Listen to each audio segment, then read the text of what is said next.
Assalamualaikum warahmatullahi wabarakatuh. Bismillahirrahmanirrahim. Hamdan wa syukranillah, salatan wa salaman ala Rasulillah wa ala alihi wa sahbihi wa man walah.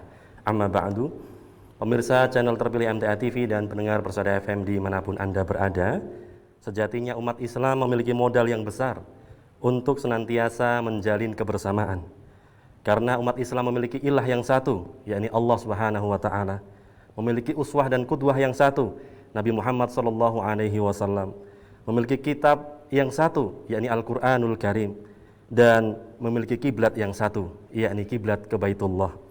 Jika demikian, maka kita sebagai sesama kaum muslimin harusnya bisa saling menguatkan satu sama lain dengan senantiasa menjalin tali silaturahim, menjaga ukhuwah Islamiyah dan bahkan ukhuwah basyariyah.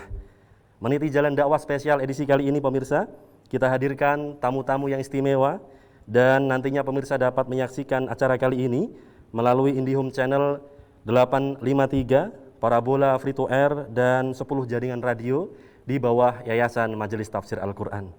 Dan sebelum kita hadirkan tamu kita yang pertama, kita akan saksikan terlebih dahulu video profil dari tamu kita yang pertama berikut ini. Silahkan. Ustadz yang satu ini lahir di Sukoharjo 11 Februari 1966, mendirikan lembaga pendidikan Satrio, Santri Makaryo, berawal dari PIDUM, yakni Pusat Informasi Data Umat, yang mengumpulkan informasi-informasi lowongan pekerjaan dari para agnia. Hingga akhirnya para siswa yang ada di Satrio atau Santri Makaryo tersalurkan menjadi TKI di beberapa negara seperti Malaysia, Korea, dan Jepang dengan tekad pinter ngaji lan sregep golek rezeki hingga menjadi pemuda solih dan sugih. Alhamdulillah, kini para santrinya mulai banyak yang menggeluti dunia entrepreneur. Ada yang bisa membantu kondisi ekonomi orang tuanya, kesehatan keluarganya, mampu melaksanakan kurban setiap tahunnya, dan lain sebagainya. Termasuk siswa Santri Makaryo sembari kuliah kini memiliki toko dengan omset 20 juta per bulannya. Menyatukan muslimin dari sisi ekonomi menjadi target beliau. Semua produk di tokonya insya Allah halal dan dari produsen muslim. Dan para siswa banyak juga dari kalangan tidak mampu. Yang paling penting adalah di mana ada kemauan, di situ ada jalan. Pemirsa MTA TV, kita sambut beliau, pengasuh Lembaga Pendidikan Satrio, Santri Makaryo, Ustadz Wasono Nur Hadi. Silakan Ustaz. Terima kasih.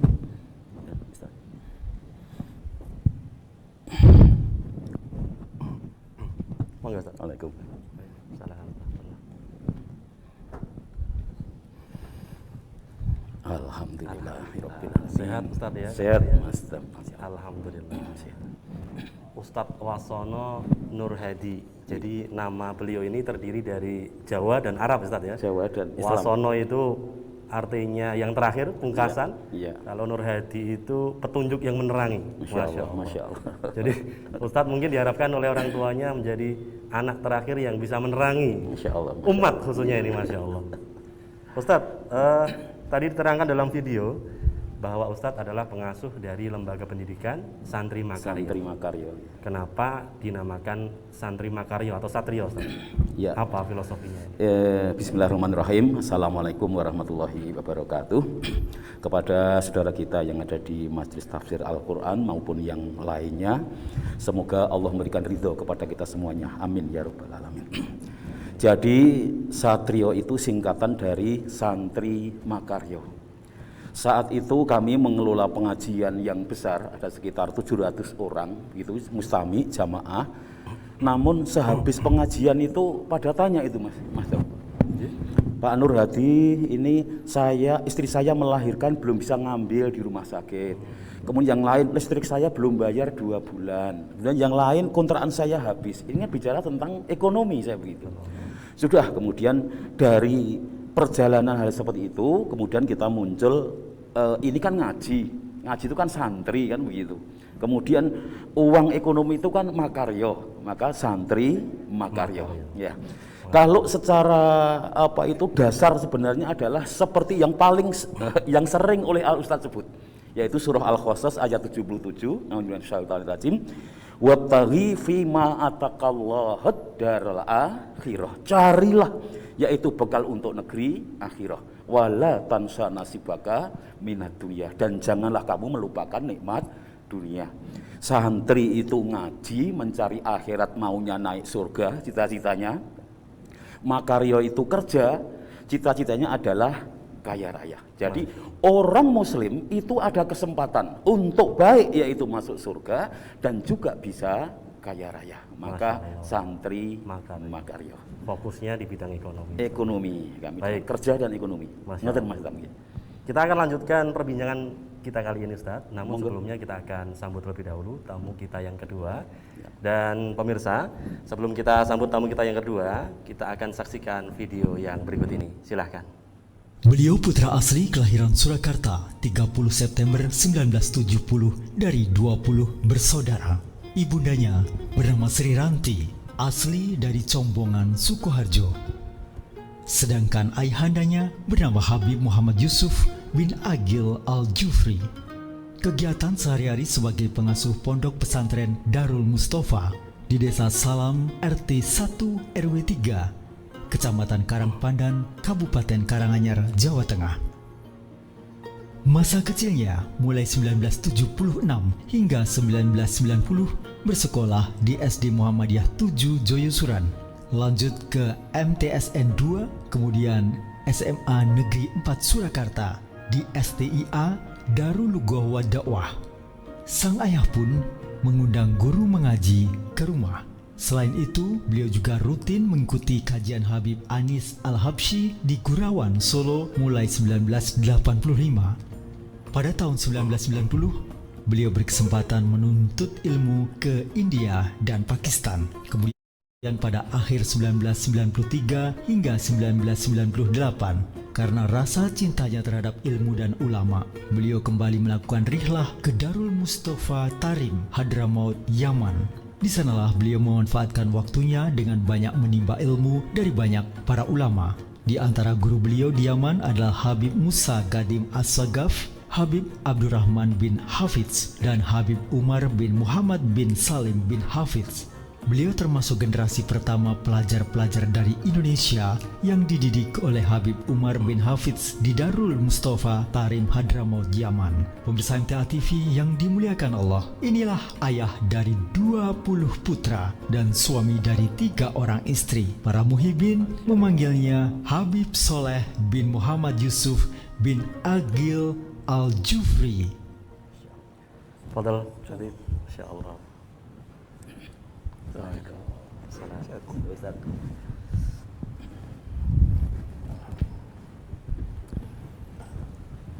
Alhamdulillah. Kabar sehat Habib? Sehat alhamdulillah. Baik Habib, perjalanan lancar kali ini Habib ya? Alhamdulillah lancar. Barakallahu fikum.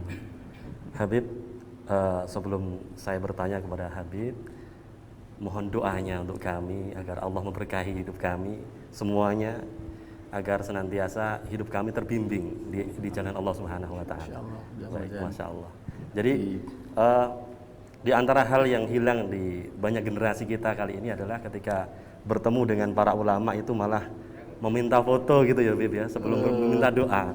Jadi alangkah baiknya kita meminta doa dulu sebelum meminta foto atau selfie. Masya Allah. Alhamdulillah. Baik, Habib, di antara pemirsa di rumah ini banyak sekali yang belum mengerti mengenai gelar Habib, Syarif, Sayyid, Alawi dan seterusnya. Bisa dijelaskan Habib? Iya. Jadi gelar Habib itu kalau kita artikan secara bahasa kan orang yang dicintai gitu ya. Jadi biasanya kalau orang yang memiliki nasab sampai junjungan kita Nabi besar Muhammad SAW di berbagai negeri itu beda-beda. Kalau negeri Hadramaut, Yaman Selatan, itu sering disebut Sayyid. Kalau orang-orang biasa gitu, artinya orang-orang yang Sayyid yang bisa punya ilmu, bisa juga yang orang umum gitu. Tapi kalau mereka ada ilmu, pernah ngaji di pesantren atau lulus dalam sebuah lembaga pendidikan, gelar yang sayyid tadi berubah menjadi habib gitu. Tapi kalau di negeri macam Maroko, kemudian Yordan itu disebut syarif. Ya, syarif. Syarif juga bermakna orang yang mulia karena dia ada nasab yang menyambung pada junjungan kita Nabi besar Muhammad sallallahu alaihi wasallam. Itulah, jadi bisa disebut habib, bisa sayyid, bisa syarif gitu. Masya Allah. Bisakah orang-orang biasa, misalnya masyarakat biasa ini ngaku-ngaku sebagai habib ini? Bagaimana Habib? Jadi ada lembaga kalau di Indonesia dan juga di Yaman khususnya namanya Rabithah Alawiyah. Jadi organisasi orang-orang yang bernasabkan Alawiyin gitu ya. Kalau di Jakarta di Jalan Simatupang sana itu kita punya buku induk. Buku induk sama baik yang ada di Indonesia, yang ada di Yaman, yang ada di Singapura, yang ada di Malaysia, yang saya pernah lihat di situ itu tercatat silsilah dari tahun ke tahun yang luar biasa dan disensuskan dari satu masa ke masa gitu. Jadi ketika ada orang mengaku dirinya sebagai habib begitu, dia akan disuruh menyebutkan nama dia hingga minimal kelima kakek. Ya pasti saya Soleh bin Muhammad bin Yusuf bin Agil bin Hasan bin Muhammad. Ya itu kakek saya yang kelima ini namanya Muhammad. Dia harus betul dalam menyebutkan tersebut satu. Yang kedua, dia harus menghadirkan dua saksi. Dua saksi yang mana saksi itu dikenal oleh Rabithah tersebut tentang keadilannya, tentang riwayat si saksi tersebut bahwa mereka adalah memang orang-orang yang adil, orang-orang yang baik, bisa dipercaya. Baru setelah ada dua orang saksi ini dan itu orang terpercaya, baru disahkan oleh Rabithah, nanti dia dapat macam kartu anggota atau seperti paspor gitu ya, bahwa memang dia betul-betul karena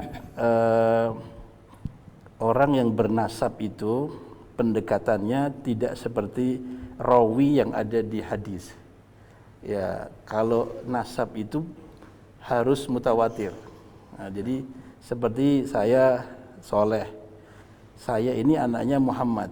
Ya, Muhammad ini orang-orang Pasar Kliwon tahu banyak dan juga orang-orang Yaman sana tahu bahwa Muhammad itu punya anak siapa saja.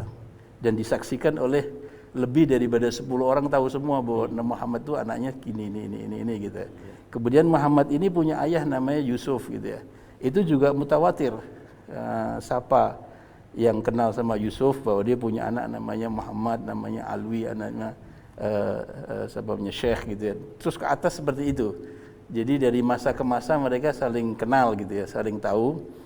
Barulah orang itu akan bisa memang jelas bahwa dia adalah bernasab itu.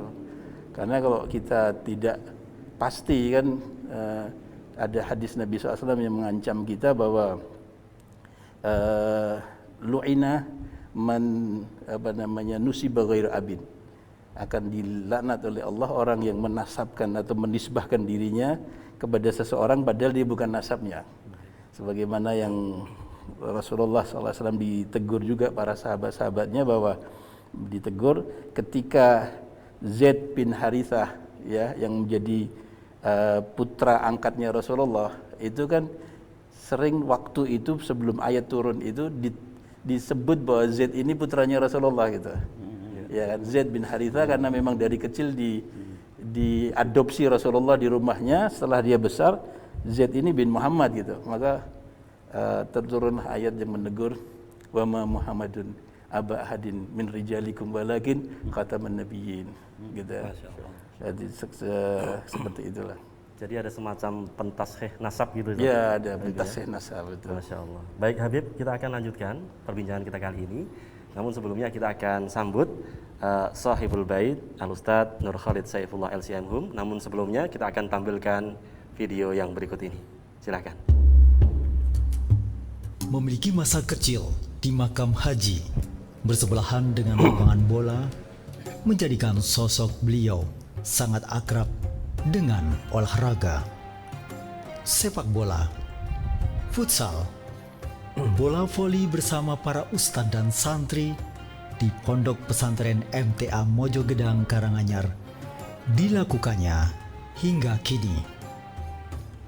Bahkan figur yang lahir pada 6 Maret 1978 ini tercatat sebagai stopper di PS MTA. Bersekolah di TK Aisyah Makam Haji dan berlanjut di SD Jamaatul Ikhwan Jongke Surakarta, melengkapi perjalanan pendidikan dengan nuansa keagamaan yang kental. Sempat pula bersekolah di SMA MTA, meski hanya beberapa waktu, hingga kemudian mondok di pesantren Gontor. Putra keempat dari pasangan almarhum Ustadz Ahmad Sukino dan almarhumah Ustazah Siti Fatkiati ini, selepas lulus dari Gontor, lanjut ke Institut Studi Islam Darussalam yang menjadi UNIDA, kemudian 5 semester kuliah di Stein Solo, dan akhirnya memutuskan ke Al-Azhar jurusan Lughah Arabiyah atau sastra Arab di Mesir, dan lulus dari Al-Azhar diamanai oleh pimpinan pusat MTA Al-Ustadz Dr. Andes Ahmad Sukino sebagai pengasuh pondok pesantren MTA di Mojogedang Karanganyar, dan mengambil S2 di UIN Sunan Kalijaga, Yogyakarta. Di tahun 2021, kesedihan dan keprihatinan dirasakan beliau dan segenap warga Majelis Tafsir Al-Quran karena wafatnya pimpinan pusat MTA Al-Ustadz Dr. Andes Ahmad Sukino pada Kamis 25 Februari 2021, dan atas pertolongan Allah, pergantian estafet kepemimpinan di MTA berjalan dengan lancar. Setelah melalui musyawarah dan mufakat, terpilihlah secara aklamasi. Pemirsa dan pendengar dimanapun Anda berada, selamat datang pimpinan pusat MTA Ustadz Nur Khalid Saifullah. Ustadz, silahkan. Ya,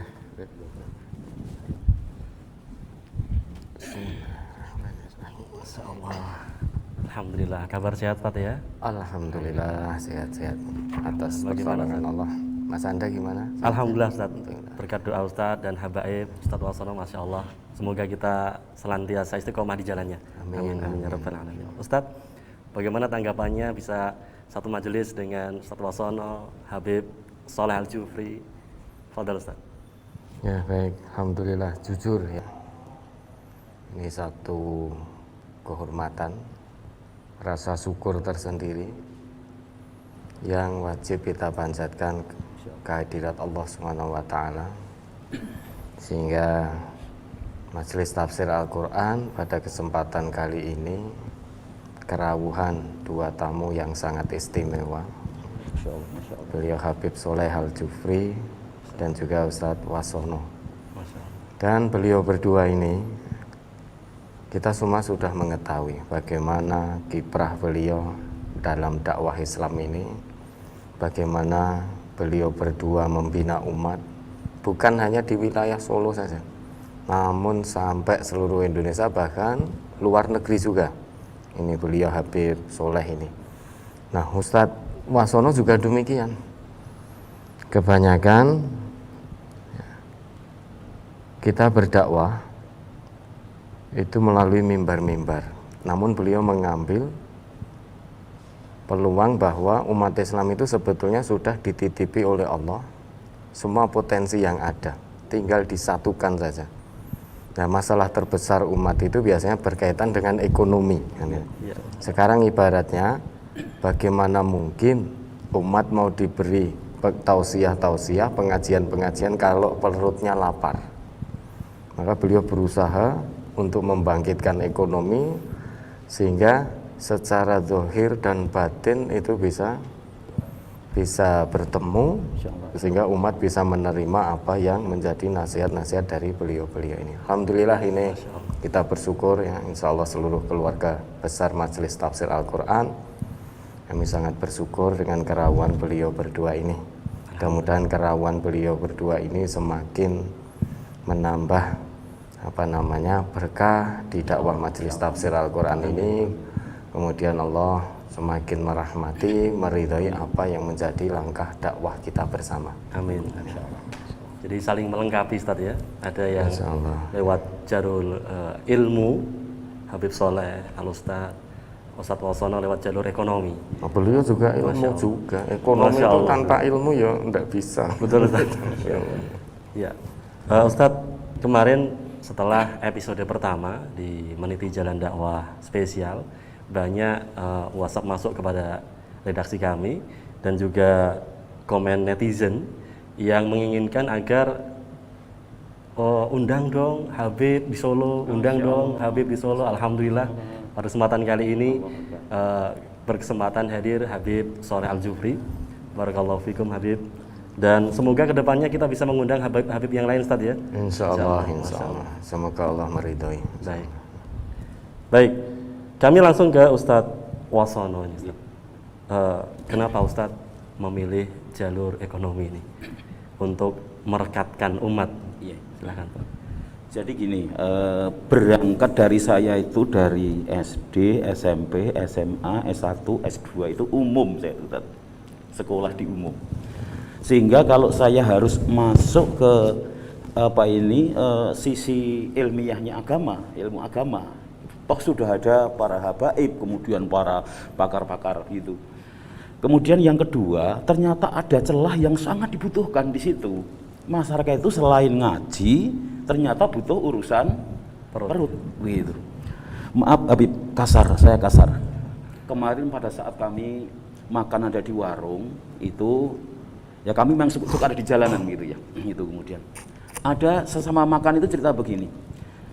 Bahasa Jawanya itu aku paling anyel.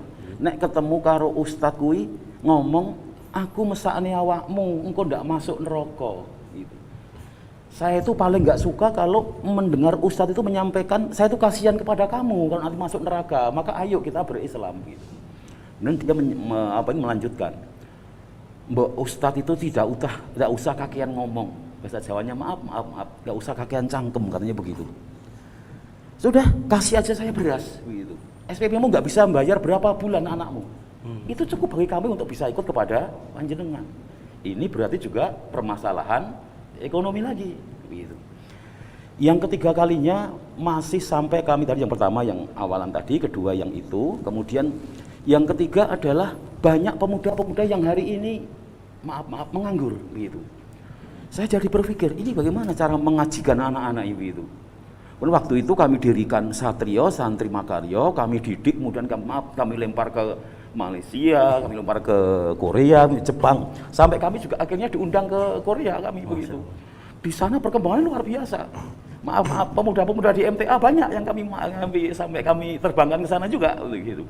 Dan di Korea itu perjalanan agama sangat luar biasa, sangat gegap gempita. Masjid yang tadinya sepi jadi ramai, jamaah yang tidak ada jadi hidup gitu. Nanti beliau biar menambahkan di sisi-sisinya beliau. Jadi kembali kepada ekonomi kan begitu. Makanya kemudian karena tidak pinter di agama saya begitu ya, mengambil aplikasi yang dakwah itu juga diterima oleh mereka, maka ekonomi. Maka tagline kami adalah orang Islam itu pinter ngaji, sregep golek rezeki.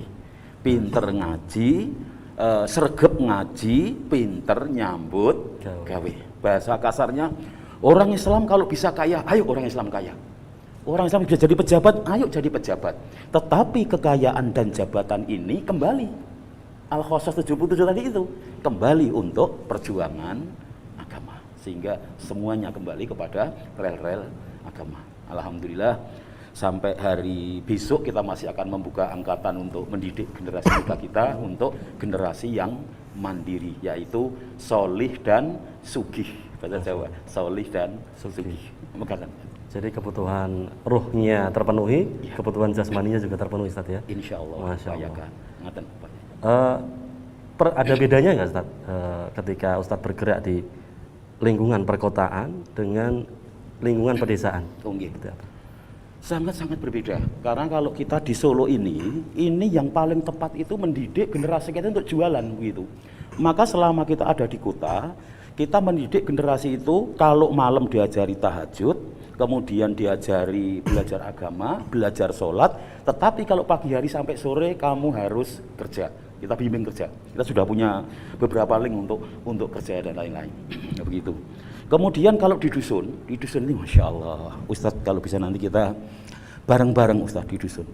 Saudara kita yang ada di dusun itu, aktivis kita itu petani ternyata. Orang-orang itu hampir semuanya petani di dusun itu, saya begitu. Jadi tadi malam di Sragen saya sampaikan, Pak Nur Hadi petani. Siapa yang petani acung tangan? Alhamdulillah yang acung banyak di Sragen malam. Saya merasa gembira kalau masih ada yang petani. Karena ternyata penyediaan makan itu ke depan menjadi hal yang krusial. Nanti biar beliau hadisnya seperti apa tentang makan. Kalau bahasa yang saya baca itu, hujan akan dikurangi sepertiga. Kemudian besok kamu bertetangga akan rayahan makanan. Maka umat Islam yakinkan hari ini kita bisa berproduksi ekonomi. Alhamdulillah hari ini yang sudah kita rencanakan mau action yang hubungannya dengan orang di desa dengan orang yang ada di kota, yaitu hasil yang ada di desa itu apa saja. Nanti kita hubungkan teman-teman muslim yang ada di kota. Hubungan langsung begitu. Kan hari ini terjadi fenomena yang sangat luar biasa, Habib. Petani itu mau panen, nanam itu mau panen, tapi nggak mau manen petani ini. Permasalahannya apa? Biaya manen. Kalau dikrus dengan hasil panen, bahasa Jawanya nggak cucuk, nggak nutup, sampai sebegitunya. Sedangkan kami ada di kota, kami kan di Baluwarti kan ada kalau subuh itu ada orang jualan di depan-depan gitu, jualan gitu. Namanya waktu itu tomat. Teman kita di Kalioso sama ada di Tawangmangu itu nggak mau manen. Kami tomat ada di Solo itu harganya masih lebih tinggi di situ. Ini adanya nggak beres mestinya begitu. Maka ayo kita semangati para petani-petani muslim kita punya semangat menanam. Nanti kami akan koordinasi seperti di MTA seperti ini. Nanti per kelurahan itu ada outlet yang menampung hasil daripada saudara kita yang ada di Bekatan. Saling menghubungkan itu. Ya, insya Allah. Baik, Habib, bagaimana mungkin langsung ditanggapi terkait dengan gerakan ekonomi yang dilakukan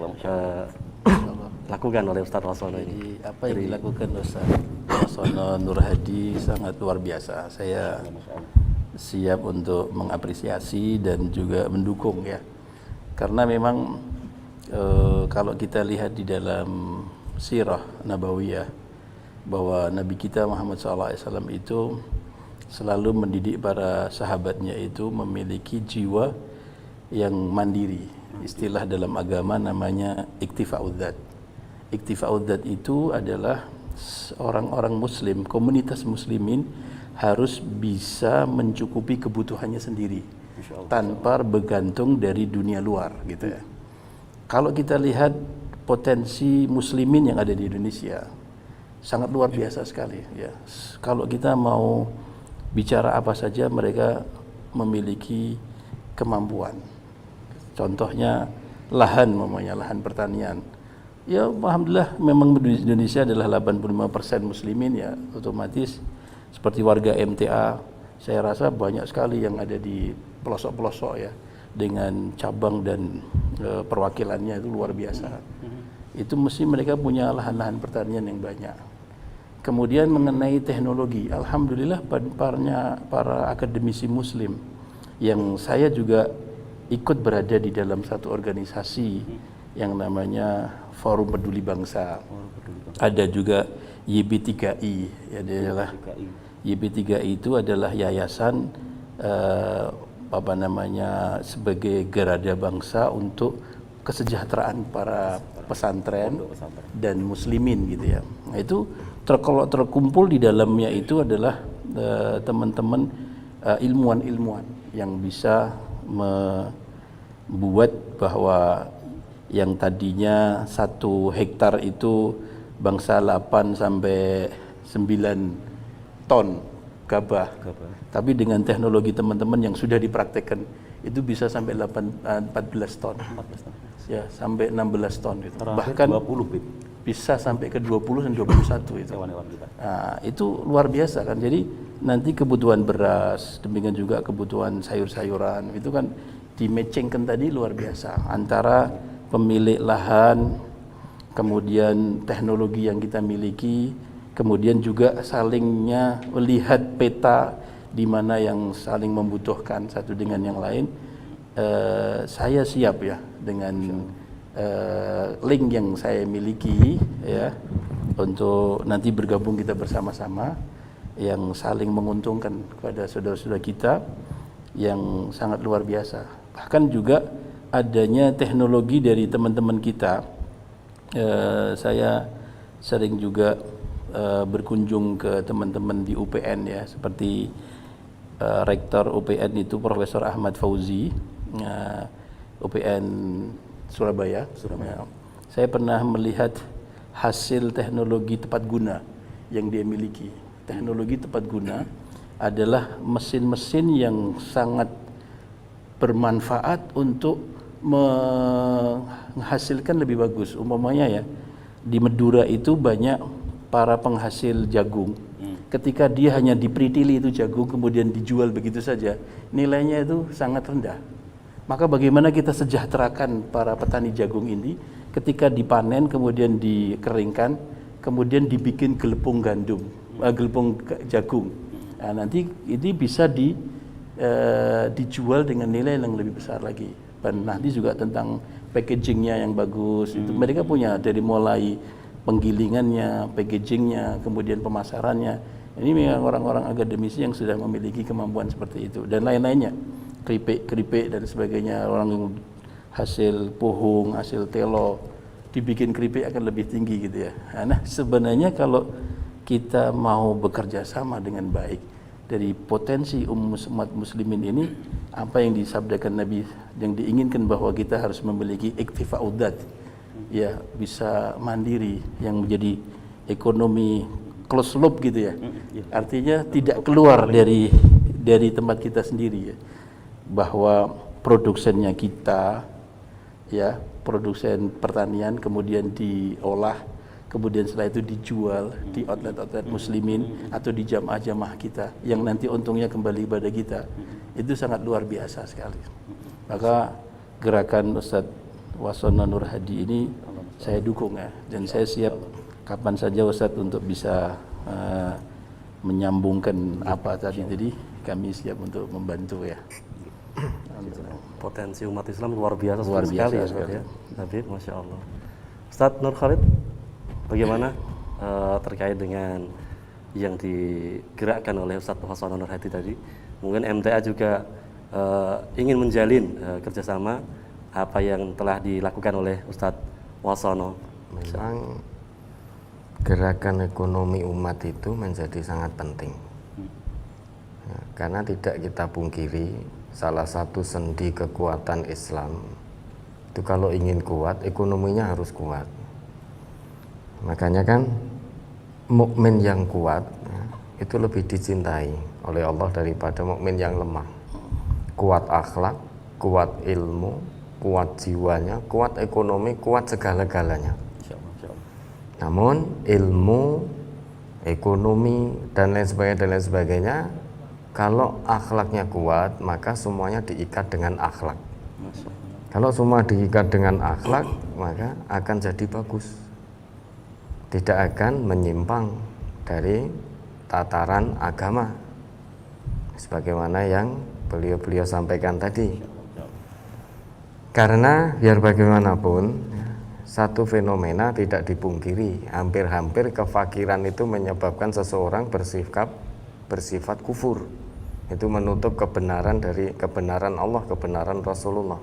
Hampir-hampir ya. Kalau fakir karena sekarang masalah perut ya. Salah perut atau keluarga ada yang sakit tidak bisa periksa, ini katanya Islam ini kalbunyani yasuddu ba'du ba'du. Katanya menurut Nabi Islam ini ya, katanya satu tubuh. Nyatane ini saya keluarga tidak bisa makan, anak sakit tidak bisa berobat, umat Islam yang lain hanya diam. Terus bagaimana satu tubuhnya? Bagaimana ini satu bangunan yang saling menguatkan satu dengan yang lain? Perlu kita pahami bersama Mas Anda ya, Islam ini bukan agama teoritis. Selain teoritis, praksis Islam ini. Jadi teori, praktek, teori, praktek, teori, praktek. Kalau hanya sebatas teori, itu mudah untuk disampaikan teori itu. Teori-teori kebenaran dalam Islam termasuk bagaimana tentang ekonomi itu bisa disampaikan. Namun setelah teori tersampaikan harus ada praktek. Kita lancar menyampaikan bahwasanya ayo sesama muslim, satu tubuh, saling bantu, saling kuat menguatkan. Al-yadul ulya khairum minal yadis sufla, selalu kita sampaikan begitu. Cuma yang paling penting mentalitas kita, karakter kita harus kita bangun juga. Jangan hanya sebatas ingin menjadi pribadi yang ingin dibantu terus. Nah ini juga jadi muskilah tersendiri, jadi permasalahan sendiri kalau ada aji mumpung. Ya, kalau ada aji mumpung sebetulnya punya kemampuan untuk meningkatkan ekonomi untuk bangkit. Cuma karena sudah terlalu keenaan dibantu, tangan di bawah terus, sehingga wis timbangi rekoso, wis tak memposisikan diri sebagai tangan di bawah terus, itu juga tidak baik. Nah itu juga makanya perlu dibangun karakter, mentalitas umat Islam itu sendiri. Jujur kita akan temui seperti itu. Jujur akan kita temui seperti itu. Jadi orang-orang ya yang memang sudah nyaman dengan tangan di bawah, sudah nyaman, sehingga untuk keluar dari zona nyaman, berusaha agar tangannya menjadi di atas itu ya berat. Makanya harus dibangun kuat akhlaknya dulu. Akhlaknya harus kuat. Nah, kalau memang dari beliau tadi memang itu perintah agama. Memang perintah agama begitu. Allah kan juga berfirman, "A'udzubillahi minasyaitonirrajim, huwallazi ja'ala lakumul arda dzalula famshu fi manakibiha wa kulu mir rizqi." Allah lah yang menjadikan bumi ini untuk mudah dijelajahi. Ya, maka jelajahilah bumi ini di seluruh penjurunya. Untuk apa? Wa kulu mir rizqi. Ya, cari rezeki sebagiannya. Ingat itu menggunakan min ya, min itu litab'id untuk sebagian, maka jangan tamak kan itu. Wa kulu mir rizqi, hanya sebagian saja. Sehingga kalau sampai tamak maka rakus, loba dan lain sebagainya sudah tabrak semua. Mau haram ya oke, halal ya oke. Sehingga tidak peduli lagi garis-garis agama. Mau korupsi ya oke. Yang penting asal dapat uang kan begitu. Itu kalau tamak rakus akan menjadi seperti itu. Maka yang paling penting akhlak, kemudian yang lain-lain insya Allah akan Allah ikutkan. Betul yang beliau sampaikan tadi menyitir ayat Allah, wabtaghi fima ataqallahu darul akhirah wala tansa nasibaka minad dunya, itu yang Allah sebutkan adalah utamakan akhirat dulu, duniamu mesti dikatutke. Kalau kamu mengutamakan akhirat, dunia pasti mengejarmu. Kalau kamu mengutamakan dunia, akhirat tidak akan mengejarmu. Nah, kurang lebih ayatnya begitu, nanti biar Habib yang menjelaskan. Ya insya Allah tetap kita saling mendukung satu dengan yang lain, biar bagaimanapun kita sesama muslim ini kita ingin melihat semua muslim itu kuat, ekonominya kuat. Itu harapan kita, permohonan kita, doa kita kepada Allah. Doa saja tidak cukup, harus dibarengi dengan usaha. Ikhtiar insani, ikhtiar ilahi harus berjalan berdampingan. memang sulit ya, memang sulit. Biasanya mulainya dari mana ini memang sulit. Namun kalau sudah dimulai, insya Allah nanti akan menjadi mudah. Ya, mudah-mudahan Allah meridhoi. Memang semua muslim harus saling melengkapi ya. Ada yang dakwah dari sisi iktisadiyahnya, dari sisi ekonomi ini ya. Kemudian dakwah dari mimbar ke mimbar, dakwah dari sisi keilmuannya dan lain sebagainya, tidak saling melemahkan, namun harus saling menguatkan. Saling menguatkan. Ya. Baik, Ustaz. Jadi kuncinya di akhlak tadi, Ustaz ya. Apapun bidang yang kamu tekuni, utamakan akhlak. Iya. Nah, berbicara masalah akhlak ini Habib, Masya Allah, kita lihat Habib ini sering membersamai para ulama, khususnya dari Hadramaut, Yaman, semisal Habib Umar bin Hafid, Habib Ali Al-Jufri, dan seringkali Habib juga menjadi penerjemah di sana. Bahkan di kalangan muhibbin Habib Saleh Al-Jufri ini menjuluki beliau sebagai penerjemah yang handal, Masya Allah. Habib, bagaimana pandangan para ulama tersebut yang Habib bersamai terhadap kaum muslimin di Indonesia? Mungkin bisa diceritakan, Habib. Ya, jadi muslimin Indonesia ini kita tahu semua bahwa juga sering disebutkan oleh Habib Umar bin Hafid bahwa muslimin Indonesia ini kan termasuk memiliki populasi muslimin dalam persentase terbesar sedunia ya.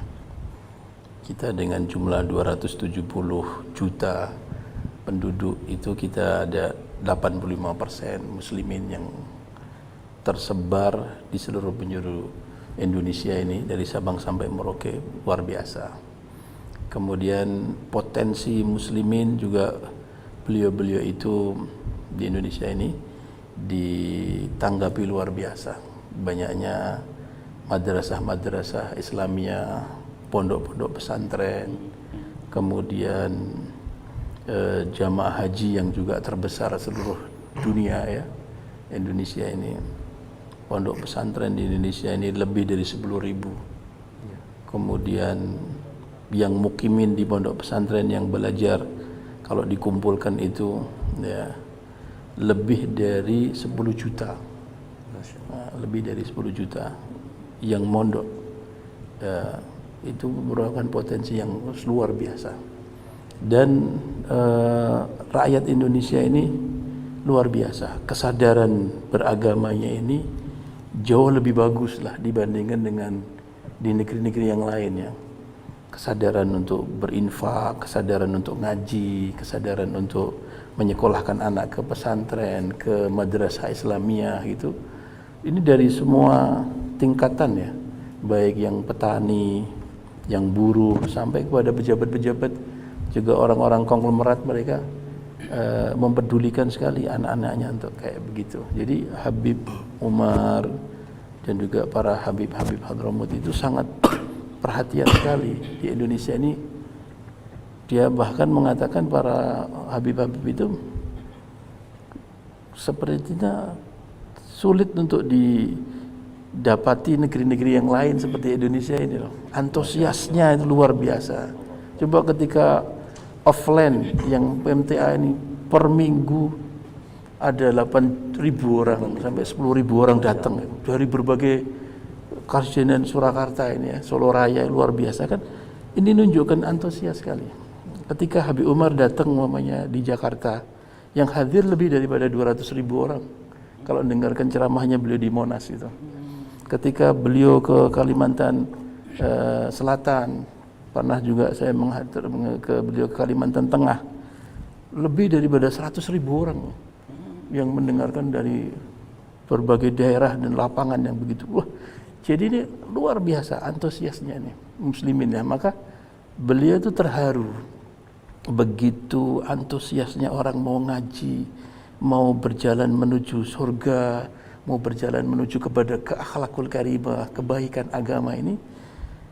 Mari ayo, ini merupakan amanah besar daripada para alim ulama, para ustadz ya, untuk mukhlisul lahuddin di dalam membawa umat ini kepada Allah Subhanahu wa taala, membawa umat ini kepada kejayaan yang abadi, dan juga kejayaan baik di dunianya sampai dengan akhiratnya gitu.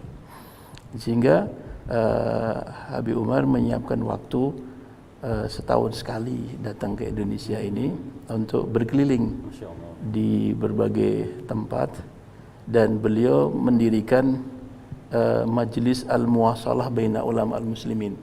Jadi forum komunikasi ulama-ulama yang ada di Indonesia. Ada tahun dari 2007 ya sampai sekarang ini, alhamdulillah sudah terhimpun di dalamnya lebih dari 4.000 ulama yang ada di dalamnya, dan 1.000 pondok pesantren lebih yang kita sering mengadakan forum liqa'ul ulama, multaqa ulama ya.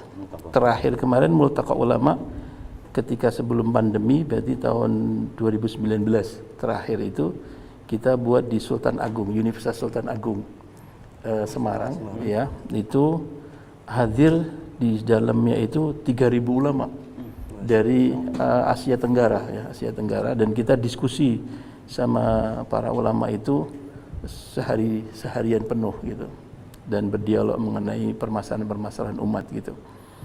Nah, jadi begitulah potensi muslimin yang sangat luar biasa di Indonesia ini. Maka kalau potensi itu benar-benar kita saling bekerja sama ya kepada hal-hal yang kita bersepakat ya. Seperti ekonomi ini kita semuanya sepakat ya, karena ini adalah kebutuhan kita bersama ya. Yang mana kita perlu mensejahterakan muslimin di Indonesia, yang memang banyak muslimin yang di bawah garis kemiskinan ya di Indonesia ini ya. Banyak kebutuhan yang mereka tidak sejahtera dalam hidupnya. Seperti Ustaz tadi bilang, butuh untuk berobat yang murah, butuh sekolah yang berpotensi, dan alhamdulillah juga orang-orang yang mau infak, mau membuat sesuatu hal untuk mereka juga banyak sekali. Luar biasa Indonesia ini ya. Tapi perlu adanya pengelolaan yang baik gitu loh. Saya sangat senang sekali di MTA ini, organisasi yang solid saya lihat di dalam pengelolaan berbagai hal ya.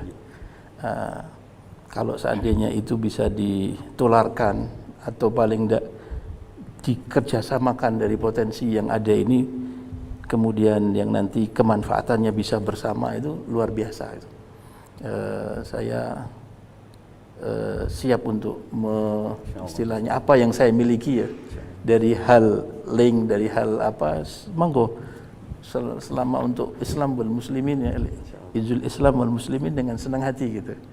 Para ulama-ulama yang tersebar itu, potensi pondok-pondok pesantren ya, yang luar biasa ini, mereka ini kalau kita anggap sebagai pasar yang menjanjikan, luar biasa. Umumnya ya, taruhlah 10.000, dan saya yakin lebih itu pondok pesantren yang ada di Indonesia 10 juta ya, itu lebih, taruhlah 10 juta ya.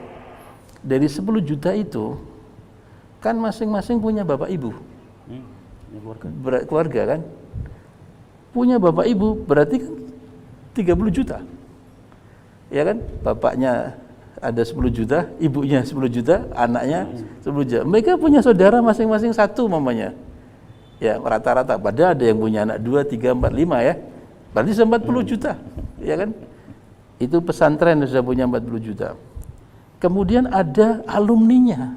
Coba lah gontor saja itu, dari dahulu, zaman dulu sampai sekarang, berapa alumninya yang masih solid ada dalam organisasi alumni pondok Gontor yang sudah punya pesantren. Ya banyak sekali itu, murid-muridnya itu juga ratusan ribu, bukan bisa juta itu. Nah, itu luar biasa kan jumlahnya. Belum pecintanya, MTA ini pecintanya, jamaahnya banyak sekali, yang mereka tidak tersentuh dalam pondok. Artinya orang umum tapi senang ngaji gitu. Jadi luar biasa itu kalau itulah pasar kita. Itulah pasar kita. Yang mereka jelas butuh beras, mereka butuh kebutuhan hari-hari, untuk berhias sabun, pasta gigi, dan untuk masak dan sebagainya ya. Itu kalau seandainya muslimin ini, dan produsen muslimin juga banyak sekali. Produsen muslimin luar biasa. Ada bahwa peneliti dari Islam dan dia produsen. Semua kebutuhan kita dalam untuk seperti yang dibutuhkan mengenai sabun, pasta gigi, kemudian untuk sunblock, untuk hal itu ada, dan harganya juga bisa murah asalkan dengan jumlah yang banyak kan itu. Dan mereka siap untuk bikin yang halal ya gitu ya. Masya Allah, seandainya itu bisa dengan akhlakul karimah, dengan kesadaran sesama para tokoh-tokoh ini, kemudian mau bersatu padu, mulai diawali dari kecil, dan ini kembali nanti kesejahteraannya juga kepada umat, luar biasa, ya luar biasa. Mudah-mudahan dari Solo untuk Indonesia, Amin, amin, insyaallah. Ya, dari Solo untuk Indonesia, Amin, insyaallah. Bisa kita jalin seperti ini. Baik, ke Ustadz Wasono ini, kira-kira ada enggak Ustadz kendala terberat yang pernah Ustadz alami ini, seperti apa? Bisa diceritakan? Ya gini, sebelum menyampaikan kendala, saya tadi ada yang terlewatkan Mas. Ya. Kita mencontoh kepada Rasulullah itu, ternyata Rasulullah itu kan pedagang ulung, Masya Allah. Saya pernah membaca data, 10 sahabat dijamin masuk surga, itu para orang yang kaya raya. Bahasa kami adalah juragan yang kaya raya. Kemudian Wali Songo masuk ke Indonesia, minta maaf. Hari ini yang kita kenal sejarah itu kan sekedar pakaian, tasbihnya, kemudian tongkatnya, begitu. Ternyata Wali Songo yang masuk Indonesia itu ahli pertanian, ahli bendungan, ahli pasar, ahli ekonomi, ahli strategi. Itu yang belum dimunculkan itu bahasa aplikasi. Kemudian masuk lagi ke sini 1905 itu kita ada seorang Syekh Kiai dari Solo itu yang hampir semua pejabat di Indonesia pernah sowan kepada beliau. Itu namanya Kiai Samanhudi dengan syarikat dagang Islamnya. Pernah juga bergerak di Indonesia, luar biasa itu. Kemudian 23 Mbah Yai Mbah Yai Ahmad Dahlan.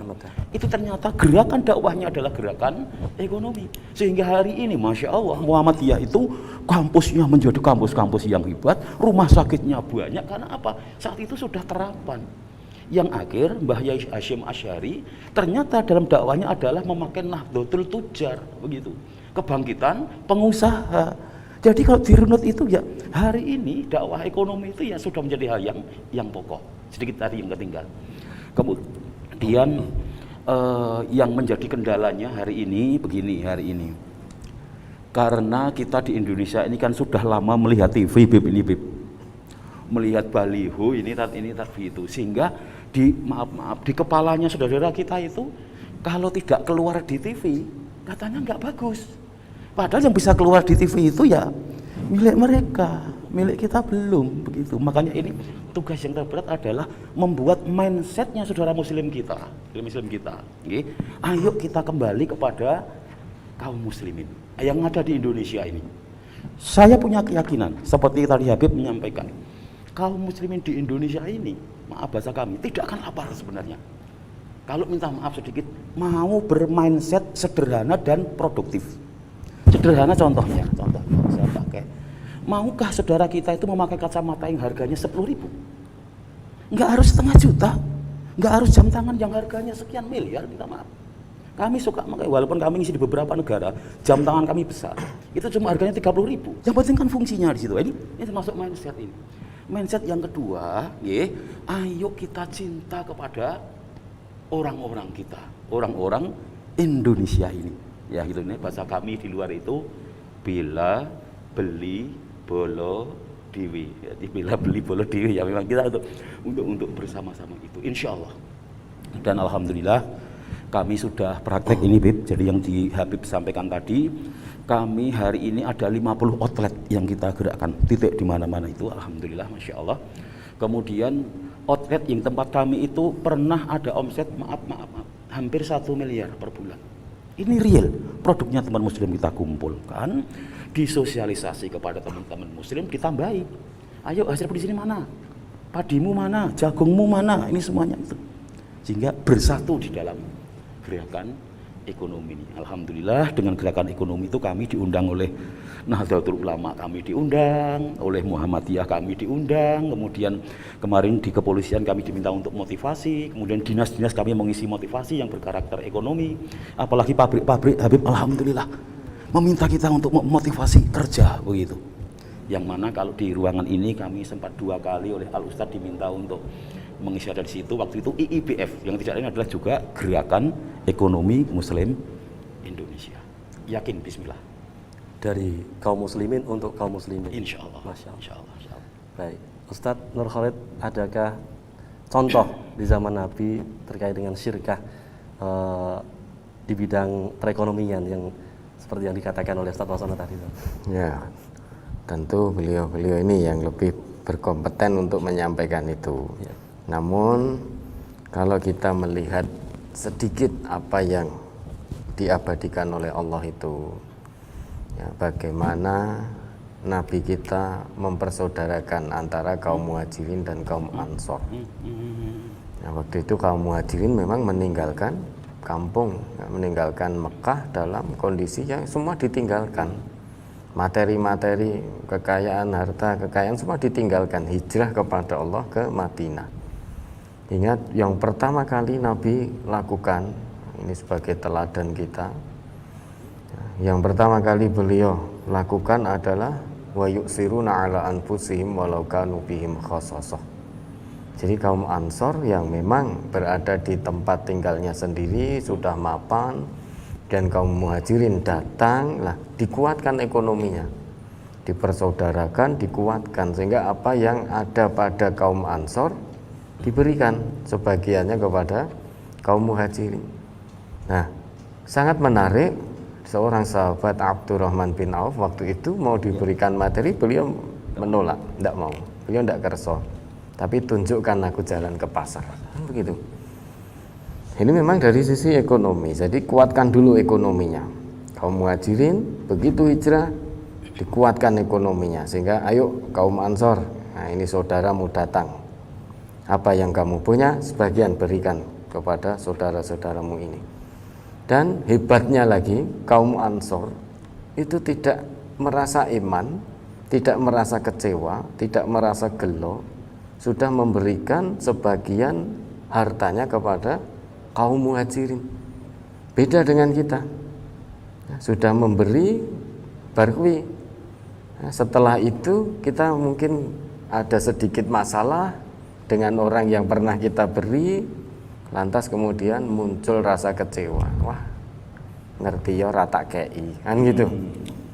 Biasanya kita begitu. Padahal Allah sudah abadikan kisah itu, dan itu nyata bagaimana Rasul mempersaudarakan, saling menguatkan satu dengan yang lain. Itu nyata. Nah, makanya terkait dengan ekonomi memang sesuatu hal yang luar biasa, ya. Karena biar bagaimanapun tanpa ekonomi yang kuat kita akan terpuruk.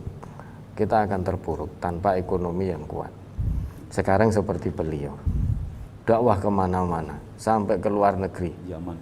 Ya, sampai ke luar negeri itu, kemana-mana, seluruh pulau yang ada Indonesia. Bisa tanpa dana? Tidak bisa. Tidak bisa, nggak mungkin beliau jalan kaki sampai ke sana. Bahkan kalau jalan kaki pun juga perlu pendanaan. Bagaimana dahar beliau di jalan dan lain sebagainya dan lain sebagainya. Maka dakwah itu, ya, umat Islam itu kan semuanya memang dalam dakwah harus bahu membahu, zu ilmin, zu quwwah, zu fikrin, zu malin. Ya, puncaknya zu nafsin itu.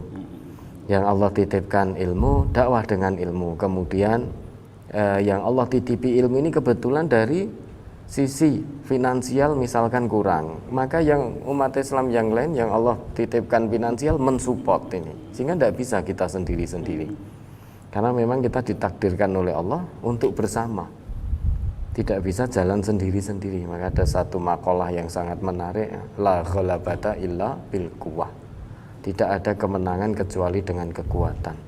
wala quwata illa bil ittihad. Tidak ada kekuatan kecuali dengan ittihad, kebersamaan, persatuan umat, pertautan hati yang begitu erat, saling senasib sepenanggungan, satu tubuh dan lain sebagainya. Wala ittihada illa bil fadail. Tidak ada kebersamaan kecuali dengan fadilah-fadilah, keutamaan-keutamaan, bagaimana keutamaan menyatukan dalam bidang ekonomi dan lain sebagainya dan lain sebagainya. Wala fadaila illa bidin laini. Ya, tidak ada keutamaan kecuali dengan agama. Jadi kita ini disatukan oleh Allah dengan agama. Innad-dina 'indallahil Islam, itu sudah final, mutlak, absolut, itu tidak bisa ditawar lagi. Bahwa yang namanya agama di sisi Allah ya Islam. Sehingga kita umat Islam, umatnya Nabi Muhammad, memang sudah ditakdirkan harus bersatu. Kalau tercerai-berai, berpisah ya sudah, kita akan lemah. Ya, makanya al-Islam mahjubun bil muslimin, sampai ada perkataan itu, ada makalah itu, Islam itu akan tertutup dengan perilaku umat Islamnya sendiri.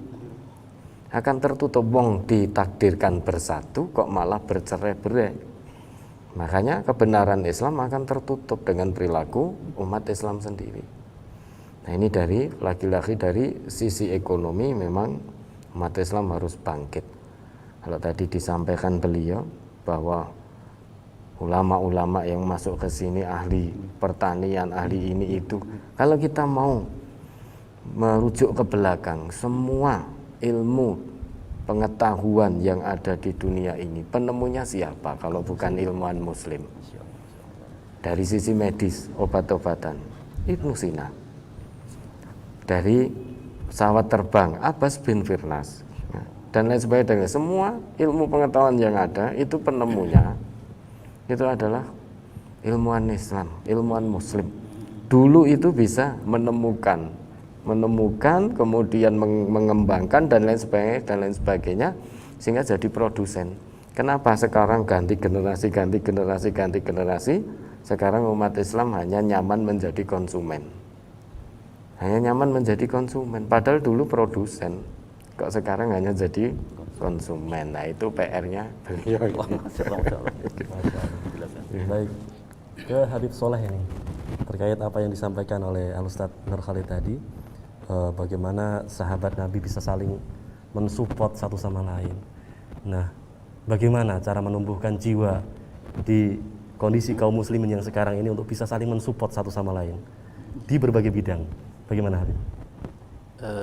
Untuk menumbuhkan jiwa kita saling bekerja sama, bersatu, dan juga support untuk saling kebersamaan dalam segala bidang, ya satu hal yang perlu pertama kali dicetuskan adalah niat masing-masing tokoh, terutama yang menjadi panutan. Alhamdulillah Indonesia ini masih ada piramid gitu ya. Jadi tokoh ini satu sentral. Ulama jadikan tokoh sentralnya. Semua organisasi juga ada sebenarnya. Masing-masing pucuk-pucuk itu, apabila mereka memang ada sebuah kesadaran niat, yuk kita memang saling membutuhkan. Kita tidak akan bisa al-ghalabah illa ma'al quwwah wala quwwah illa ma'al ittihad, gitu kan. Itu kita bahwa ini memang persatuan itu satu hal yang mutlak dalam segi akliyah atau nakliyah, semua memang harus seperti itu. Awal niat kan, kemudian setelah itu niat ini akan muncul juga bisa kita saling silaturahmi. Maka ini alhamdulillah adanya pertemuan yang sekarang ini MTA, ya, kita diundang di sini untuk duduk, kita silaturahmi, saling kita menyambung hubungan, ya. Di Solo ini ada forum silaturahmi tokoh-tokoh umat Islam yang luar biasa. Kita pernah punya piagam, ya, piagam umat Islam yang di dalamnya ditandatangani lebih dari 20 tokoh yang kita saling bersilaturahmi, mau untuk berittihad satu dengan yang lain. Ini luar biasa. Mudah-mudahan bisa ditiru di wilayah-wilayah lain. Jadi silaturahmi. Alhamdulillah dengan adanya forum silaturahmi kita bisa kenal, tidak ada suudzon. Orang bicara MTA dari luar begini, ternyata kita setelah silaturahmi, masya Allah, banyak hal dari titik temu yang bisa kita kerjasamakan yang sangat luar biasa yang harus kita support dan kita bisa ambil manfaatnya di situ kan gitu. Kemudian juga dari organisasi yang lain ya, Nahdlatul Ulama, Muhammadiyah, kita saling silaturahmi gitu, maka akan hilangnya hijab-hijab dan hawajis, sekat-sekat itu akan hilang lah. Kita bisa silaturahmi, diawali dengan niat, kemudian kita mau bersilaturahmi. Setelah kita silaturahmi ini, kita memang mau untuk saling membutuhkan ya, saling bekerja sama. Kita yakin bahwa tidak ada gading yang tidak retak. Pribadi kita mesti ada sebuah kelemahan, baik juga di dalam organisasi kita. Ada hal yang mesti perlu sisi lain yang harus kita sempurnakan dengan satu dengan yang tidak ada superioritas kecuali Nabi Muhammad. Ya, Nabi Muhammad pun juga wa amruhum syura bainahum. Beliau memiliki akal yang paling hebat dan dituntun dengan wahyu. Ya, dipuji oleh Allah Subhanahu wa taala dan diperintahkan Rasulullah untuk bermusyawarah. Ya kan? Udah sampai dipuji wa amruhum syura bainahum, permasalahan fasyawirhum fil amri. Wahai Muhammad, bermusyawarah kamu kepada mereka, padahal mereka itu pernah berbuat kesalahan sama Nabi SAW. Fa'fu anhum wastaghfir lahum, maafkan mereka dan mintakan ampun mereka kepada Allah. Ya, wasyawirhum fil amr. Orang yang berbuat salah itu kepada Muhammad, maafkan, mintakan ampun kepada Allah dan bermusyawarah kepada mereka. Siapa itu? Rasulullah, manusia yang paling sempurna dalam segi semua hal. Lah kita sebagai tokoh-tokoh Islam juga harus, karena Nabi Muhammad seperti itu yang tidak pernah kesalahan, dan orang dituntun dengan wahyu saja bermusyawarah dengan sahabat yang sahabatnya jelas disebutkan oleh Allah banyak ada kesalahan juga yang Rasulullah supaya lapang dada jebar hati gitu ya. Kita juga lebih-lebih, kita manusia yang banyak dosa dan kesalahan, kita harus saling bermusyawarah, kita harus saling kerjasama. Adanya sebuah kesadaran itu, insya Allah kita akan saling satu dengan yang lain bagus. Dan satu hal yang mesti harus diingat, ini menurut pendapat saya dan juga saya sepakat, saya dengar sama guru-guru saya, yang disebut persatuan umat Islam itu bukan mereka berada dalam satu madhab atau bukan dalam sebuah satu organisasi. Mana mungkin satu organisasi bisa menyatukan muslimin seluruh dunia yang berbagai macam hal, kan sebuah hal kemustahilan. Dan mana mungkin satu muslimin yang begini rupa akan disatukan dalam satu madhab yang memang sudah ribuan tahun itu terjadi hal ikhtilaful ummah itu bahkan jadi rahmat, karena kita akan lebih, asalkan di situ ada hal yang memang dasarnya yang sahih sesuai dengan kompetensi para ulama yang beristimbat, kita hormati itu, kita hormati walaupun berbeda dengan kita gitu kan. Jadi jangan sampai berpikir orang harus sama dengan saya, kalau enggak salah dan saya harus berantas itu karena dia salah, itu enggak bisa. Perbedaan furu'iyah justru adalah merupakan sebuah rahmah ya, tapi banyak hal yang kita bersatu sama gitu, sama itulah. Ayo kita apabila niat, kemudian silaturahmi, kemudian sebuah kesadaran bahwa kita ini butuh dengan saudara saya, maka insya Allah akan cair, ya, akan cair, dan itulah yang insya Allah akan menjadikan sebuah kebersamaan yang mendatangkan rahmat dan barokah untuk umat. Amin. Baik. Ke Ustadz Wassono ini, tadi dikatakan bahwa tentunya ada kendala-kendala yang menghadang begitu Ustadz ya. Bagaimana caranya Ustadz Wassono memberikan motivasi kepada santri-santri Ustadz Wassono untuk giat untuk semangat dalam etos kerja ini seperti apa? Nggih. Maaf, sebelum etos kerja kami menyampaikan ekonomi dulu ya Mas ya. Kan begitu. Jadi hari ini kendala itu adalah pada pola pikir. Maka ini perlu disampaikan kepada khalayak kita, umat kita. Maka monggo nanti bentuknya action, tadi Habib sudah menyampaikan, kami support. Coba kalau pondok sekian juta orang ini semuanya seperti gerakan ini akan menjadi luar biasa. Kemudian yang kedua kalinya, ini praktis dulu aja. Mohon kepada seluruh warga yang ada di MTA, dan ini kalau kami menyampaikan tablik akbar begitu, tablik ekonomi, gerakan ekonomi umat saya gitu. Bapak-bapak, ibu-ibu kalau punya kerja, maaf karena saya orang desa, ya selapanan atau meninggal dunia atau kumpulan apa itu kerja bakti. Kalau cari air ini loh. Jenengan juga ngerti kemarin kan di rumah kami ada tumpuan ini kan, itu kan. Ini loh, kita punya kafur, kita punya airmu, kita punya amanah, kita punya azam, kemudian kita punya zakiyah. Ini orang-orang kita semuanya itu. Ayo sekarang ini harus ada penggerak-penggerak itu. Kemudian yang kedua, kalau punya kerja apapun sekecil apapun, kami himbau yang ada di kota, nggak tahu nanti kalau Habib lidahnya seperti apa Habib. Suguhannya itu kalau bisa kacang, kemudian ketela pohon, kemudian getuk, kemudian itu yang dikemas bagus, tidak kalah dengan mereka.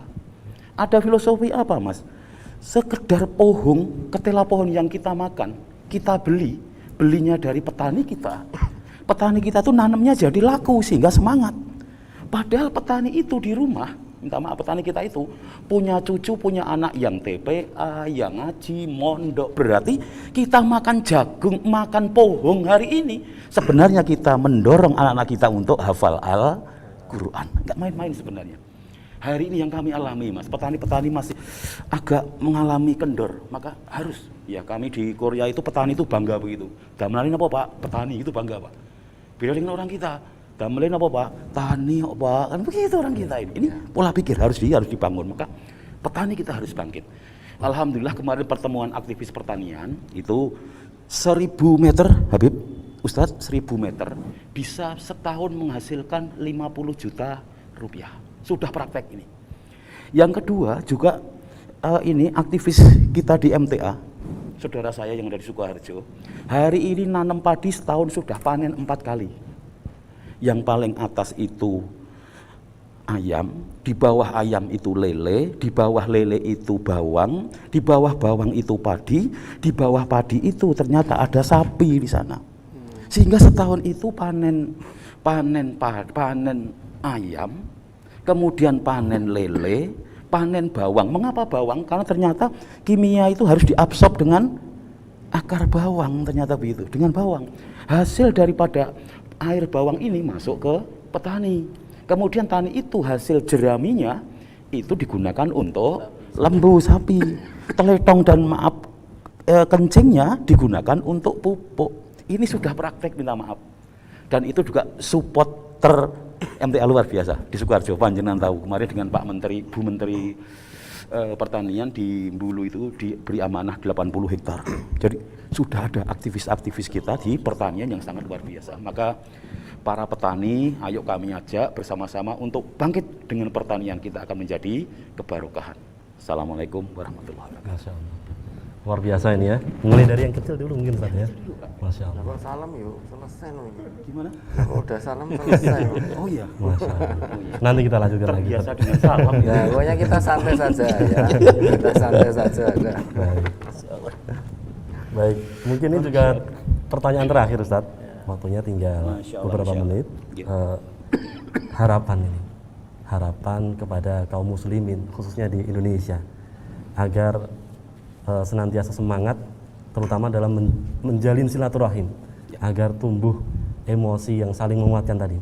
Bagaimana Ustadz Khalid Nur Saifullah Al-Syanhum? Silahkan. Baik, pertama dari penjelasan beliau tadi, ya memang betul ya, yang namanya apa itu ittihadul ummah itu tidak mungkin dalam satu lembaga tertentu, dalam satu organisasi tertentu. Yang namanya ittihadul ummah itu ya tidak bisa semua umat Islam harus masuk dalam organisasi tertentu, itu tidak bisa. Makanya saya teringat yang menjadi pesan ya, beliau Kiai Haji Hasyim Muzadi, Allahumma ighfir lahu warhamhu, yang sudah sama jangan dibeda-bedakan, yang sudah beda jangan disama-samakan. Nah, ini luar biasa, menjaga persatuan betul. Yang sudah sama jangan dibeda-bedakan, yang sudah beda jangan disama-samakan. Ini nasihat, sehingga saling menghormati, saling menghargai. Dengan begitu insya Allah tidak ada yang merasa superior, tidak ada yang merasa inferior. Kalau di tengah-tengah umat Islam sesama muslim hanya gara-gara beda organisasi, satu ada yang merasa superior, satu ada yang merasa inferior, ya sudah, maka persatuan umat, tautan hati di antara umat Islam itu niscaya tidak akan bisa terwujud. Maka hindari superioritas, hindari perasaan inferior, merasa rendah, karena la farqa bainana illa bittaqwa. Nah, kita rubah pola pikir betul. Petani itu kenapa kok sampai tani Pak? Tadi beliau contohkan begitu, karena merasa inferior. Merasa inferior. Yang superior, nuwun sewu, mohon maaf, ini ya sudah terbulak-balik pola pikir umat Islam ini.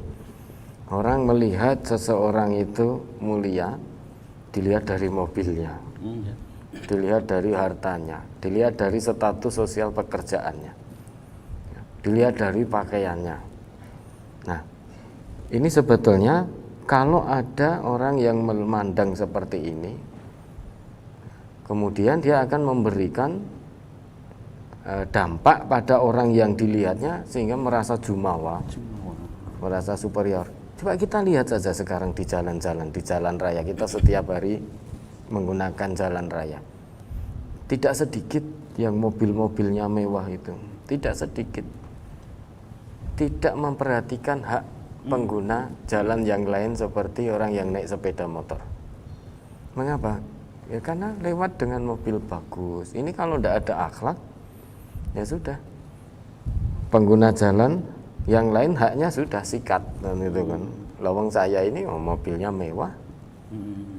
Nah, tadi yang pakai sepeda motor yang merasa inferior, karena kalau tidak merasa inferior, tidak turun ke aspal ya ditabrak kan gitu. Makanya jangan sampai ada perasaan superior, inferior. Maka dirubah pola pikir, betul apa yang beliau sampaikan. Umat Islam itu apapun profesinya itu harus berani begini, harus bangga, jangan merasa rendah, karena Allah tidak melihat itu. Yang Allah lihat adalah kehalalannya. Sekalipun mobilnya mewah tapi dari hasil yang haram, itu tidak dipandang sama sekali oleh Allah. Bahkan sudah disiapkan itu, nah, disiapkan satu tempat di sana nanti untuk menerima akibatnya. Namun sekalipun tidak punya mobil, namun itu dengan cara yang halal, itu yang justru mulia di sisi Allah. Maka jangan malu apapun profesinya, yang penting tautkan hati terus kepada Allah. Di bawah kita ini hanya tanah, di atas kita hanya Allah. Jasad boleh ya, bersemayam di tanah, namun hati senantiasa harus bertaut dengan Allah yang ada di atas arsy. Dengan begitu, meskipun secara status sosial manusia memandang satu pekerjaan tadi disebutkan petani itu kayaknya koyoi rendah, namun kalau itu ditekuni dengan mujahadah, sabar, ikhlas, hasilnya halal, justru mulia di hadapan Allah. Maka harus bangga gitu kan. Jangan gini-gini Ustaz ya, kok koyone rendah sekali petani, padahal kalau tidak ada petani kita mau makan apa? Nah, itulah saling membutuhkan satu dengan yang lain. Akhlak, kemudian bangga, ya. Iya, akhlak, ilmu. Tani itu harus dengan ilmu juga. Pokoknya umat Islam itu, ya intinya sesuai Quran dan Sunnah, harus kuat akhlaknya, kuat ilmunya. Nah, punya ilmu, tidak punya akhlak, maka akan menimpakan madarat pada orang lain. Punya ilmu diikat dengan akhlak akan bermanfaat bagi orang lain, bermanfaat dengan ilmunya. Ilmu yang tidak diikat dengan akhlak akan menimbulkan madarat-madarat bagi orang lain. Namun jika ilmu diikat dengan akhlak, bukan madarat yang muncul, namun akan membawa manfaat bagi orang lain. Sekalipun petani harus ada ilmunya. Coba seperti Mas Anda, tiba-tiba nanam tanpa ngerti ilmu pertanian, apa tukul ya, nggak panen, mati semua, harus dengan ilmu gitu. Ya itu banyak akhlak dengan ilmu. Baik. Kemudian ke Habib Soleh, harapan ke depan Habib kepada kaum muslimin, dan mungkin juga bisa disampaikan tentang pemahaman hadis iftirakul ummah yang mungkin sering dijadikan senjata untuk merasa bahwa golonganku lebih baik daripada golonganmu. Jadi sering menggunakan hadis iftirakul ummah ini, Habib. Bagaimana penjelasan yang sahih mengenai hadis ini? Silakan, Habib. Jadi pertama, harapan saya para tokoh-tokoh muslimin, para alim ulama, para kiai, para habaib, para ustadz, mari kita sadari bersama-sama, dan dari pesan-pesan Allah, pesan-pesan Kanjeng Nabi Muhammad SAW untuk kita ini saling bersatu, harga menghargai, hormat menghormati, dan kita timbulkan niat untuk kita mau bekerja sama satu dengan yang lain, karena memang kita saling membutuhkan dan kita memiliki banyak sekali kesamaan. Ya, kalau kita lihat dari hadis Nabi yang sering dijadikan dalil bahwa umat Islam ini ya memang sudah dinyatakan pecah gitu ya.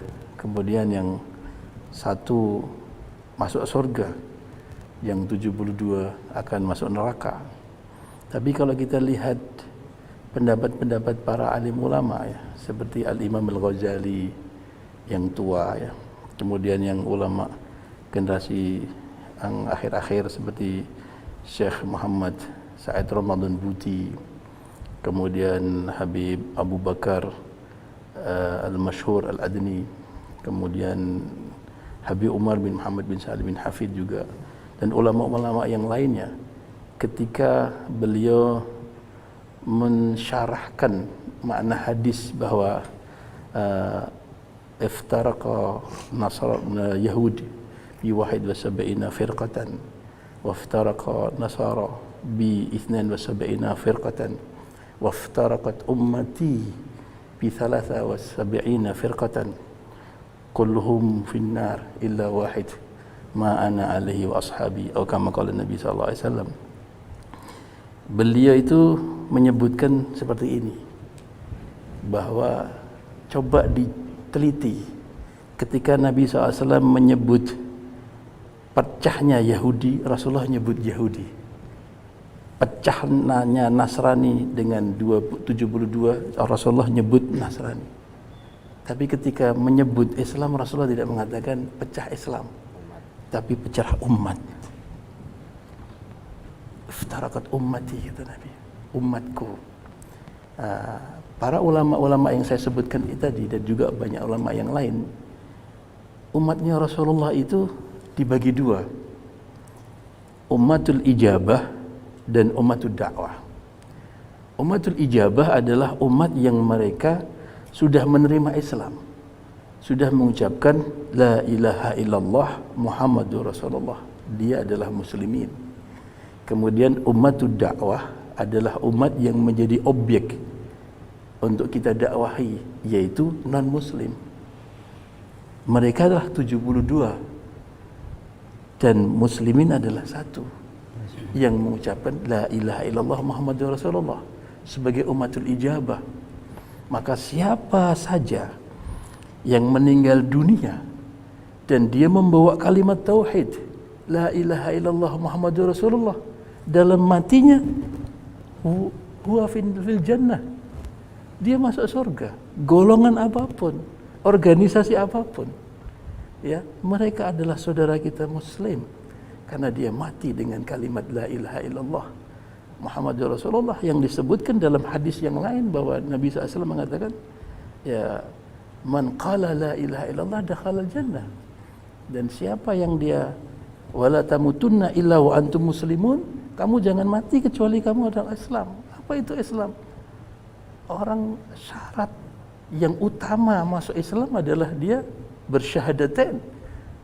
Dia langsung jadi muslimin, apapun dia madhabnya, apapun dia organisasinya dan golongannya. Nah, itulah saudara kita. Jadi semua muslimin, organisasinya apapun juga, golongannya apapun juga, mereka adalah ahlul jannah. Ya, karena dia pembawa kalimat la ilaha illallah Muhammadur Rasulullah yang lebih mahal dari 7 lapis langit dan 7 lapis bumi. Kalau kita tidak menghargai setiap muslim yang di dalamnya ada kalimat tauhid la ilaha illallah Muhammadur Rasulullah dan kita rendahkan, sungguh kita merendahkan Allah dan Rasulullah. Sungguh kita merendahkan kalimat yang ada dalam dada orang itu. Ya, alangkah ngerinya diri kita. Seseorang yang sudah memiliki kalimat azim yang dibawa kalimat itu oleh seluruh para nabi dan para rasul. Sejak Allah ciptakan langit dan bumi, Nabi Adam alaihissalam sampai nabi yang terakhir Nabi kita Muhammad sallallahu alaihi wasallam itu memperjuangkan kalimat itu. Dan kalimat itu sudah masuk dalam dada setiap orang yang menerima Rasulullah SAW dengan ucapannya. Kita harus ihtiram dalam lubuk hati kita yang paling dalam. Dia adalah saudara saya. Dia adalah saudara saya yang saya dipersatukan oleh Allah Subhanahu wa taala dengan kalimat itu.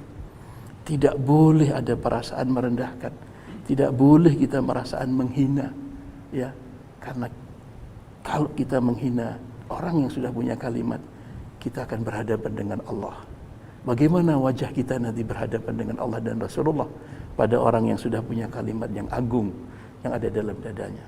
Maka itulah dari ini kita harus bersatu. Setiap orang yang dalamnya ada la ilaha illallah Muhammadur Rasulullah. Adapun adanya perbedaan-perbedaan furu'iyah yang terjadi, itu adalah rahmah bagi diri kita yang tidak bisa saya ceritakan di mana sisi rahmahnya, karena memang dalam kondisi dan situasi tertentu kita mesti mengikuti pendapat yang seperti itu. Kalau tidak kita kesulitan ya. Seperti orang menyentuh perempuan itu kalau madzhab Syafi'i batal wudu kan. Ya, termasuk menyentuh suami karena itu bukan mahram gitu kan. Selama bukan mahram dan sama-sama besar dan tidak ada hail, tidak ada penghalang, dia batal wudu menurut Imam Syafi'i. Tapi Imam Malik mengatakan tidak batal. Karena aula mastumun nisa yang disebutkan dalam Al-Quran itu adalah bimana jima, bukan lames secara seperti ini. Ya gitulah. Imam Syafi'i mengatakan kalau saya berpendapat lames itu ya menyentuh. Karena setiap ayat yang menyebutkan hukum itu tidak boleh dilarikan ke majazi selama itu bisa diartikan maknanya sebagai harfiahnya gitu. Imam Syafi'i berbeda. Bolehlah kalau orang mengatakan itu tidak batal seperti Imam Malik, monggo, karena Imam Malik juga punya dalil dari penguat hadis ketika Rasulullah mencium Sayyidatina Aisyah radhiyallahu anha ketika dalam salatnya atau ketika dalam salatnya beliau pernah menyentuh kakinya gitu kan. Itu dalilnya Imam Malik bahwa tidak batal. Imam Syafi'i juga punya dalil yang lain daripada itu ya. Ternyata ini ikhtilaf kan, ini rahmah. Ketika orang yang bermadzhab Syafi'i datang ke Mekah Mukarramah ya dalam keadaan pakaian ihram yang jutaan orang tawaf jadi satu, susah sekali kita untuk bisa menghindari persentuhan itu gitu loh. Ya, dan itu terjadi ya. Pasti akan batal karena kita pakai pakaian ihram terbuka tangan kita. Ada orang-orang yang Pakistan, India, Bangladesh itu tidak pakai kaos kaki dia. Kaki kita padahal tidak pakai kaos kaki juga karena kita ihram tidak boleh pakai pakaian yang tertutup kaki kita pakai lagi-lagi. Kita terinjak. Kalau kita batal wudu karena kita ikut madzhab Syafi'i, wah kita bisa pingsan mula wirawiri terus ya. Wudu terus tidak bisa tawaf. Ternyata ada pendapat Imam Malik yang mengatakan tidak batal wudu. Dan juga ada pendapat yang mengatakan bahwa yang batal itu adalah lamis, yang menyentuh, tapi yang malbus, yang tersentuh tidak batal. Nah, ada ikhtilaf itu rahmah bagi kita. Sehingga ringanlah, dan masih banyak lagi masalah-masalah yang lain. Jadi insya Allah saya pribadi ngikutilah apa yang disebutkan para a'imah tadi tentang hadis itu. bahwa 73 golongan pecah umat Islam, ya pecah umat itu, umatnya Rasulullah ya, umatnya Rasulullah, bukan umat Islamnya, umatnya Rasulullah itu. Umat Rasulullah ada dua, yang ijabah adalah orang Islam yang punya kalimat la ilaha illallah Muhammadur Rasulullah, mereka adalah ahlul jannah. Dan yang 72 golongan yang masih menjadi objek, yang belum mengucapkan kalimat la ilaha illallah Muhammadur Rasulullah, kalau sampai dia meninggal dunia tidak membawa kalimat itu, maka dia adalah finnar. Begitu Ustaz. Masya Allah, semoga memberikan manfaat kepada kaum muslimin untuk lembut jiwa kita, untuk bisa menghargai sesama kaum muslimin di Indonesia khususnya. Masya Allah, barakallahu fikum Habib. Dan kemudian ke Ustadz Wasono Nur Hadi, harapan ke depan kepada umat Islam agar ekonominya bangkit seperti apa, silakan. Yang pertama kami menyampaikan bahwasanya Rasulullah itu dalam hijrah setelah pertama membangun masjid, yang kedua kan pasar, gitu ya Habib nggih. Pasar artinya ekonomi diterima oleh kaum muslimin pada umumnya, dan bahkan akhirnya pasar Yahudi itu akhirnya surut. Kemudian juga belanja ke tempatnya Rasulullah. Artinya ekonomi Islam itu juga diterima oleh berbagai kalangan, begitu. Satu. Kemudian yang kedua,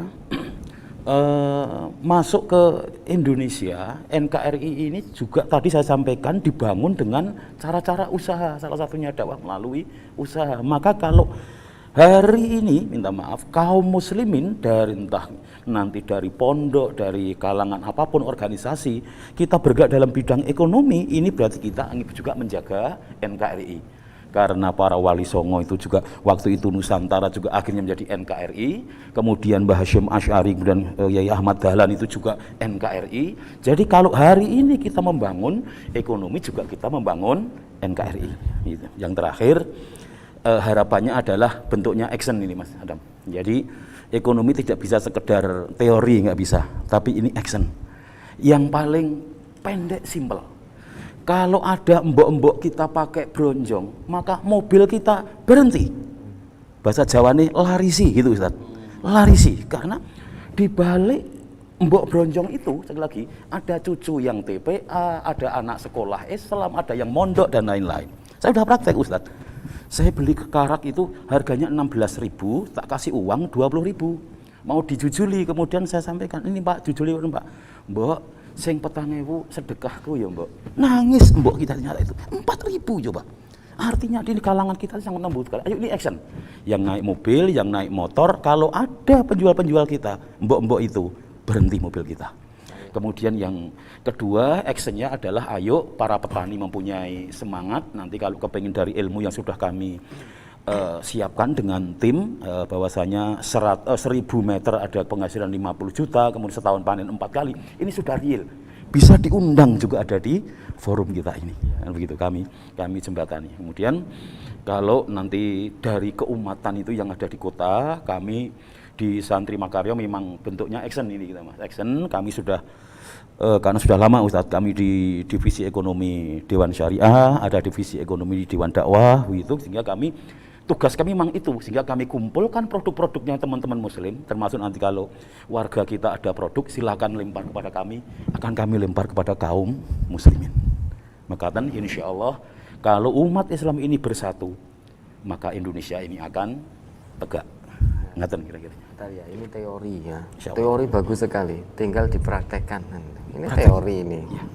Sekarang ya, teorinya tadi ada mbok-mbok bawa bronjong, yang mobil ayo berhenti ngelarisi, karena ada anak TPA, sekolah, dan lain sebagainya. Ini teori. Jadi tinggal dipraktekkan. Nah, ini PR kita bersama. Sayangnya yang naik mobil sekarang saat ini masih banyak yang gengsi. Ya, mosok naik mobil beli di bronjong. Nah, begitu loh. Ini pola pikir lagi harus dirubah. Nah, kalau tidak bisa berubah ya teori, tinggal teori, sulit untuk dipraktekkan. Maka mari kita jadi pionir ya umat Islam. Sudah naik mobil jangan malu untuk beli di bronjong, untuk beli di ini. Ya, karena orang tidak akan melihat mobilmu. Justru sekarang ini secara fitrah, secara nurani, orang akan lebih respect orang yang naik mobil beli di bronjong itu. Kalau beli di mall wes biasa. Kalau naik mobil gengsi, belinya di mall itu wes biasa. Nah itu mudah-mudahan teori-teori tadi tidak hanya sebatas sebagai teori, baik yang Habib sampaikan, Ustaz Wasono sampaikan, mudah-mudahan betul-betul bisa kita praktekkan secara bersama-sama. Amin. Terima kasih. Siap untuk bersama-sama action. Siap, insya Allah. Ada juga bersama dengan Habib tadi. Masya Allah. Terima kasih Ustadz Wasono, Sami-sami. Habib Sholeh Al-Jufri. Halo Ustadz, terima kasih. Sami-sami. Semoga ke depan bisa bersua kembali di program yang sama atau program yang lain. Barakallahu fikum. Semoga Allah memberkahi pertemuan kali ini. Assalamualaikum warahmatullahi wabarakatuh. Waalaikumsalam warahmatullahi wabarakatuh.